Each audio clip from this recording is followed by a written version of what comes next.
Welcome back to Shameless Popery. I'm Joe Heschmeyer, and today I want to talk about the Old Testament role of the Queen Mother, what's called the Geberah or Gevurah in Hebrew, which literally means something like Great Lady. And I want to begin by explaining why I think it matters. And let's start with a couple facts. Number one, Jesus is king. Christ is king. But number two, he's not just any kind of king. He's a Davidic king. In 2 Chronicles 13, verse 5, God promises kingship over Israel forever to David and his sons. In fact, he promises this multiple times. Now, this idea that David and his descendants will remain in kingship forever is obviously not fulfilled in a worldly sense. If you go look at the nation of Israel, it doesn't have a Davidic king ruling over it. Instead, it's fulfilled in Jesus Christ. The angel Gabriel announces to the Virgin Mary that Jesus will be great and will be called the Son of the Most High, and the Lord God will give to him the throne of his father David. This is also why Scripture is insistent in both Matthew and Luke's Gospel that Joseph also is of the line of David. This matters for the kingship of Christ.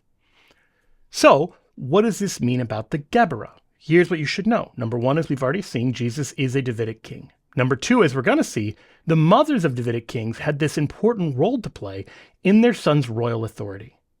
And number three, this, therefore, helps us to better understand both Jesus' kingship and the role of King Jesus' mother, Mary. So, let's start with why the Geberah, the Queen Mother, had a special role. And I'm going to turn here to Ted Shree. He has an important kind of explanation for this, although I do think, and you'll see why I'm going to say this, I actually think he doesn't go quite far enough. So, one of the explanations he gives is that the importance of the monarch's mother may seem strange to some modern readers, but you've got to recall that most ancient Near Eastern, what sometimes people call Middle Eastern, ancient Near Eastern kings practiced polygamy and had large harems. Although the king may have had many wives, he had only one mother, and the queenship was given to her. Now, I think that's a good explanation, but I think, as I say, it doesn't go quite far enough. And the reason I say that is because of the work of Gary A. Rendsburg. He's a professor of biblical studies, Hebrew language, and ancient Judaism at Rutgers University. So one of the things he points out is that other cultures, the surrounding neighbors, the other Near Eastern cultures that Ted Shree is talking about, actually did have an important role to play by the queen that was more important than the Geberah, and that Israel is actually really weird in this regard. So he points out that in places like Egypt, Hatti, and Mari, and he gives particular examples of this, the queen, the king's consort, served as the chief royal female in the court. So you've got the male embodiment of royal authority is very clearly the king. The female embodiment of, the royal court or the expression of royalty is his wife, the queen. Now, to be sure, the Geberah in those cultures, the mother of the king, also played an important role. So, for instance, in Assyria, she's in charge of the king's harem of wives. She's got to keep all the wives straight and, sort out all of that. But we don't find that situation when we look at Israel. Before I get there, remember, so the queen mother, although she's important, is still not the chief royal woman in the court. That's the way he puts it. I think that's a helpful way of putting it. Who's the chief royal woman in the court? In those other cultures, it's the king's wife. In Judah, it's very clearly the Geverah, which he says is best translated as royal lady, though queen mother is the best functional equivalent. So if you want to know what it literally means, it means something like royal lady. If you want to know what it's referring to the mother of the king. So the title of this article, which I purposely didn't mention until just now, is No Stele, No Queens, 2 issues concerning the kings of Israel and Judah. So he's looking at both the period of Saul and David and Solomon, but then he's also looking at the divided kingdom after that, when the kingdom split between the 10 northern tribes and the 2 southern tribes. And one of the weird things that he finds is that the word queen is never applied to a royal woman in the court of either Israel or Judah. I want to stress that. There's a Hebrew word for queen, and it is used to describe, for instance, the Queen of Sheba, or Queen Esther when she's married to the king of Persia. It is not used to describe any of the wives of the kings of Israel or of the northern kingdom or of the southern kingdom. That is really bizarre. He says, as is well known, I did not know that, and I find that really fascinating. He says this is even true when you look at, think of like people like Jezebel and Athaliah, who are these really important women. They're still not described as queen. So think about Ahab and Jezebel. Jezebel's calling the shots and is still not described as the queen. So what is going on? He stresses that this isn't just true of like one or two things. Like, you could imagine, oh, this guy, his wife's never mentioned as the queen, but we still know she's the queen. But no, it's not like that. He says never in any of the very detailed material we have concerning Saul, David, Solomon, and the dozens of kings of Israel, that's the northern, what later becomes called Samaria, and Judah, that's the two southern tribes, we never find any of those wives of the kings described as queen. He describes this as a significant difference between Israel and her neighbors, that Israel's not just following ancient Near Eastern practice. In Israel, the position of queen does not exist, and the wife of the reigning king plays no public role in the realm. Another way of saying that would be queenship in the context of Israel and Judah isn't the king's wife, it's the mother. But it's not queenship as we would understand it, and so the word queen is not used to describe the king's wives. In contrast, then, who is the dominant royal woman for the entire history of the kingdom of Judah? It's consistently the Gevurah, the king's mom. And we see this very clearly beginning with Bathsheba, who we're going to get into in a little bit. But we also find this in dozens of other places. In the numerous succession notices of the Judahite kings, we find the name of the mother of the king with no reference to the wife of the king. So you have all these times where it'll say, so-and-so was king and so-and-so was his mother.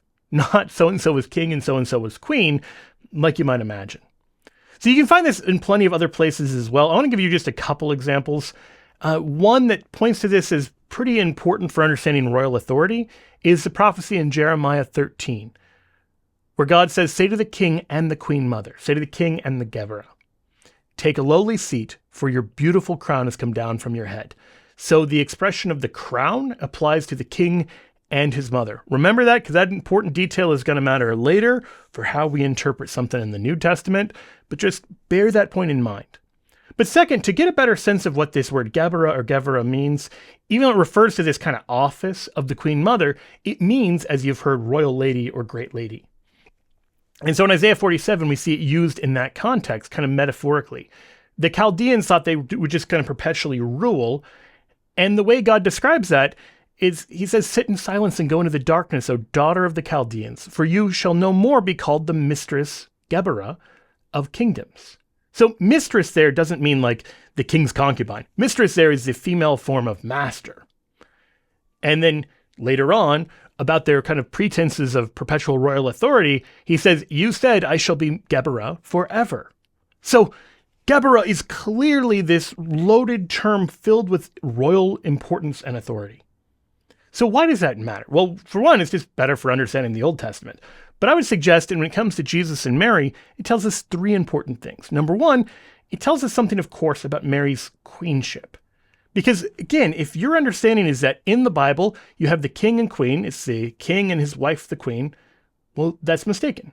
That the king and queen is the king and the Gevurah, the mother of the king. It's not a marital relationship. It's something, frankly, far stranger. So when you're looking at places like Revelation 12, where you see a woman clothed with the sun, this is a vision John is having, and she's got the moon under her feet and on her head a crown of 12 stars. So it's a woman with a crown, just like we saw in Jeremiah 13, with this crown representing royal authority. And this woman gives birth to a king, a male child, one who's to rule all the nations with a rod of iron.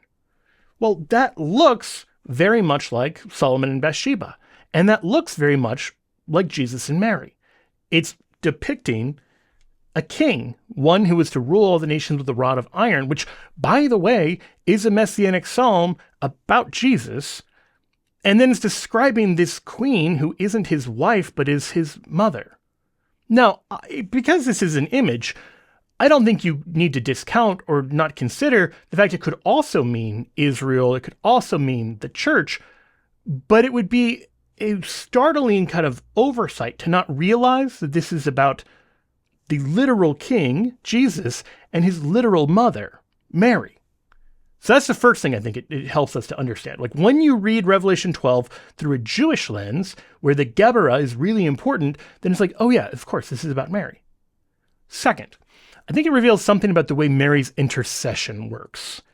And here I want to go back to Bathsheba. I said we were going to get back to her. I also want to get back to Ted Shree, because he points out that this is one of the clearest ways we see the Queen Mother's royal authority being exercised. 1 Kings 1 to 1 Kings chapter 2. In 1 Kings chapter 1, Bathsheba is just one of the many wives of King David, who is now aged. In 1 Kings chapter 2, she is the one and only mother of King Solomon. So we're going to see how she approaches, in both cases, dealing with the same problem child, first to her husband and then to her son. So the problem child, by the way, is Adonijah. This is not Bathsheba's son. This is her stepson. This is King David's son with one of the other women. And because Adonijah is actually older than Solomon, he tries to present himself as king when it becomes clear that David is dying. Bathsheba intercedes. Now, Bathsheba, just so you know this, because people often present her just as like a victim of circumstance, Bathsheba is incredibly shrewd. She knows what she's doing in all of the places that we see her, and she always seems to come out on top. And so you actually see in 1 Kings 1, she plots with Nathan the prophet about how they're going to just kind of like bump into King David at the same time without making it clear that they both are conspiring together. Fascinating royal politics. I'm going to leave all that aside, except to say that if you're just imagining Bathsheba as like a victim of circumstance, you're not understanding her role in any of this. So in 1 Kings 1, she goes to present herself to King David. And when she does, she bows and does obeisance to the king, which makes sense, right? This is the king. This is kind of what you expect even from his wife. And remember, she doesn't have the role of queen that you're going to find in the surrounding nation. So she's not just, ruling with him. She's not sitting up there in her throne next to him. There's nothing like that. And so she goes and she makes her entreaty, and she helps to make sure that he makes it very clear that Solomon and not Adonijah is the true king to follow him. So flash forward. She's successful. Solomon becomes king. And now it's 1 Kings chapter 2. And Adonijah is still trying to present himself in a pretty kingly way and is still trying to accrue power. And she intercedes again, ostensibly on his behalf, although what she actually does is rats him out in a way that gets him killed. Again, she knows what she's doing. But in 1 Kings 2 now, David has died. And Solomon, Bathsheba's son, is now on the throne. And so she is the Geburah. She's the queen mother. And now she's going to go in, again, ostensibly on Adonijah's behalf. And we're going to see something really weird. As Ted Shree explains, the narrative tells not of Bathsheba bowing before the king, but of King Solomon rising and bowing down before her. Then Solomon has a throne brought in for her, symbolizing her royal status. Even more striking is the place where Solomon places Bathsheba's royal seat at his right hand. Biblically, of course, this is of great significance because the right is a position of authority and honor. And he quotes Tim Gray, who says, "Nowhere else in the Bible does the king honor someone as Solomon does the Geburah." So that's kind of the background you need to know. And you're going to find that directly in 1 Kings chapter 2. In verse 20, we see Bathsheba goes into King Solomon to speak to him on behalf of Adonijah. Again, I think she's not just speaking on his behalf, she's actually announcing to Solomon that Adonijah is plotting against him, but in this very Bathsheba kind of way. But we're going to leave that aside because that's not the important part. The important part is this. When she comes in, King Solomon rose to meet her and bowed down to her. Then he sat on his throne and had a seat brought for the king's mother, and she sat on his right. There is not a queen who is presented in this way. We don't find any of the kings of Israel bowing down to their wives, the queen. We don't even find them sitting at the right to, co-rule or anything like that. There's nothing like that. Nothing that would give that impression at all. Rather, the one Solomon bows down to is his mother, and the one he creates a throne for and puts at his right hand is his mother. And then here's where the intercession part becomes very important. She uses this sharing in royal authority, which, remember, look, she doesn't possess royal authority by her own right. She is not a Davidic queen. There's nothing like that. She's not Davidic by birth, right? She is Davidic by marriage and by motherhood. And by motherhood here, she's connected to the truly Davidic king, but his kingship comes from his father's side. Does this sound like Jesus? It should sound like Jesus. And her relationship now is a maternal one, not one of a royal nature. Like Christ has a royal nature. Solomon has a royal nature. He is Davidic by blood and by birth. Bathsheba does not, but she still has a throne because of her maternal relationship to the king. And she uses this role for intercession. 1 Kings 2:20, she says, I have one small request to make of you, do not refuse me. And what does the king say to her? Solomon says, make your request, my mother, for I will not refuse you. Now, no one sees that and says, well, I guess Solomon was a weak and pathetic king. No! If you think that, you don't understand the way Davidic kingship works. Likewise, if Jesus says this to Mary, and you say, well, I guess that means he's not sovereign, you don't understand how his kingship works. Like the role of intercession here is really important because the king has the power to call all of the shots.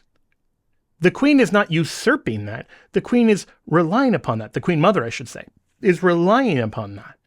That's what's happening here. She is not queen by nature. She is queen mother by maternity. And that queen mother by maternity gives her this unique role in an intercessory sort of way. Does that tell us something about Jesus and Mary and their relationship? I think it does. Does this explain why Catholics love praying and asking Mary to pray for us? I think it does. And it's deeply Jewish. It's deeply Davidic, and therefore it's deeply Christian. Third point. I think this reveals something special about Mary's relationship to Christ. Because I'm sensitive here to the fact, I know there are people who think one of two things. Number one, oh, this looks too much like goddess worship. And number two, related to that, this looks like she's usurping the royal authority of Christ. I think I answered the usurping the royal authority. Like, that's not usurping. That's relying upon the royal authority. Like, Bathsheba is not undermining Solomon. She's relying on his kingship. Likewise with Mary's intercession. But I want to focus on the idea that this looks too much like goddess worship or something like this. Because here, remember what I said? I think Ted Shree doesn't go quite far enough. Gary Rinsberg, who I don't even believe is Christian, I may be mistaken about this, but I believe he's Jewish, he does go further. He recognizes Israel is weird compared to its neighbors. The other neighbors, they have an important role of the Geburah, but also for the queen. Israel doesn't have a queen, just a queen mother. Like queenship is only the mom, not the wife of the king. He wants to know why. And he says, I don't see a lot of stuff explaining why. And he suggests what I think is a pretty convincing, thoughtful kind of answer, that in those neighbors of Israel, they're polytheists. They believe in a bunch of different gods, and there's a chief god, and that chief god typically has what's called the consort wife. It's a goddess who is like the number one wife. He may have a number of wives. And so the king and queen in these cultures typically had important religious responsibilities. Most importantly, they served as earthly representatives of the chief god and the chief goddess. And so the king and queen would remind people of these pagan gods and goddesses. They were intended to. In Israel, by contrast, the whole system is set up seemingly to make sure that doesn't happen. One of the ways it's set up that way is that the priestly line and the kingly line are very clearly different lines. This isn't separation of church and state, but it is something very different from having just a god king. So the priestly line is the tribe of Levi. The kingly line is the tribe of Judah, and never the twain shall meet. So the kings are not priests, and the priests are not kings. Now, ultimately, Jesus will come along, and he will be both priest, prophet, and king. But before we get to Jesus, the line is set up in such a way that you're not going to be inclined to worship the king as God. But more than that, you're still likely to see him in some way as God's representative or agent on earth. And there's a healthy and an unhealthy way of viewing that, right? Like you can imagine that going too far into something like idolatry. There's also a role in which the king really is serving with divine authority. So, Rinsberg says, there's an inherent danger in elevating the wife of the king to the level of official consort. If you have King Solomon, and let's imagine he just had one wife instead of a bunch. If you just imagine Solomon and his one wife, that would suggest to people, aha, the high god and his consort wife. So the danger there isn't just that you start ascribing divinity to the king, but also that you start imagining that God is like a king with a consort wife. In other words, the problem is not just idolatry, the problem also becomes polytheism. That one of the things that's happening throughout all of the Old Testament is making sure that you don't think that there are a bunch of different gods, that there's just the one God. And so, Rinsberg says, the official religion of ancient Israel viewed Yahweh alone as the ruler of the universe, with no attendant deities, and most importantly, no consort. So, where am I going with that? If the Queen of Heaven was Jesus's wife, if Jesus had gotten married, a lot of us don't even think about, why did Jesus never get married? One reason is because it would threaten the idea of monotheism. Christ has a bride, but it's the church. And the church is the fullness of him who fills everything in all, this is Ephesians 1. So we talk about the church as the body and bride of Christ, as a continuation of Christ in some important respect. If it had been a human woman who was just named this is Jesus's bride, we would be tempted to view her as divine as he is. The two become one, etc. But instead, the fact that the Queen of Heaven isn't Davidic by birth, by nature, by blood, but is instead sharing in royal authority by maternity, because it's his mother and not his wife, this not only isn't idolatry, this is one of the ways that God is preventing us from falling into idolatry.